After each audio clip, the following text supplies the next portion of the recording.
Good morning, this is Heather Hoffman, and today I'm going to share a way that I have recently been playing with alcohol inks to make a fun background and featuring a fun sentiment set from Unity Stamp Company.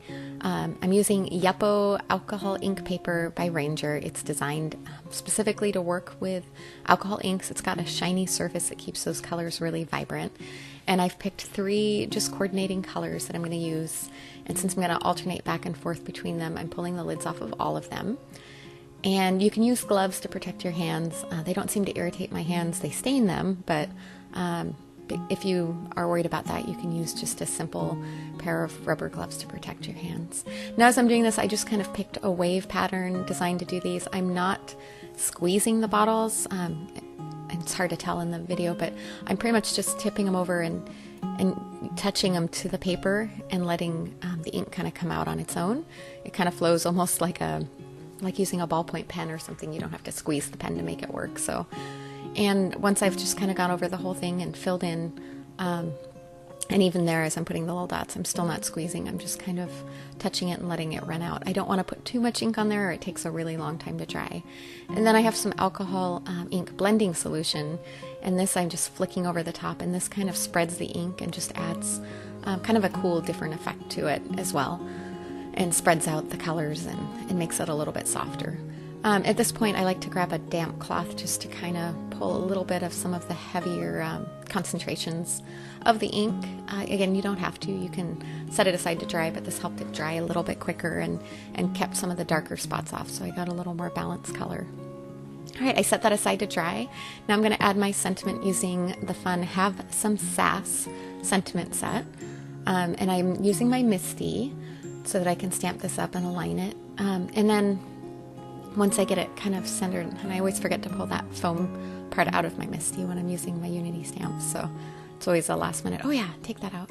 Once I line the stamp on that background, I like to turn it over and use the grid marks on the MISTI just to make sure my lines are straight, the words that I'm not going to stamp it crooked.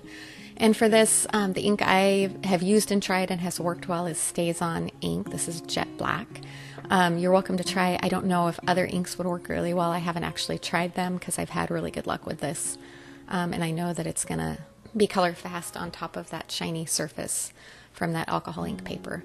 And I like to, again, stamp it twice. And if I clean my stamp off right away from that StazOn ink, I don't seem to notice any staining on my Unity red rubber there. So I try and do that right away as soon as I'm done too.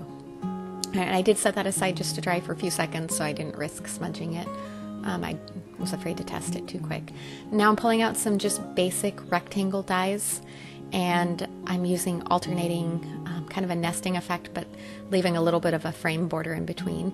You can do these one at a time. I just like to line them all up at once so I could see exactly where my frames all fit and make sure I had them balanced where I wanted.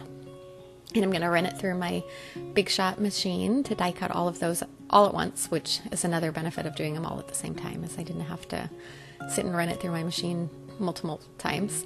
I used Post-it tape to hold all of those in place just so they didn't shift and move as they went through the machine. So I made sure I got them to die cut exactly where I wanted them to. I'm going to separate all the pieces. I'm getting rid of that outer edge frame, and I'm going to mount them on my white card base in alternating foam adhesive and just flat on the cardstock. I like to take a wider piece of foam adhesive and just trim it down into the thinner strips to fit what I'm doing, just so that it's the right width and I don't have to take a bunch of little tiny pieces. I like the one big strip, which is easier. So I'm starting with the outside panel and making sure I still have it lined up the right way. And I'm going to place that one up on foam adhesive. The next one, I'm just going to use my tape runner and adhere that one directly on the card base. And then the very center, I will also put up on foam adhesive. It just kind of gives a stair-step effect. Once it's all done, you can see how it kind of helps that image just to pop a little more in the background and add some interest to the background. There's 2 others here I've done already. This one with just a different color combo and the same sentiment. This one I kind of did the frames a little bit of a wonky layers. I stamped my sentiment on a separate white panel, and I used just, for that last one, I used just 2 different shades of blue to get just a different effect, and also with that alcohol blending solution. Thanks so much for coming by. Have a wonderful day.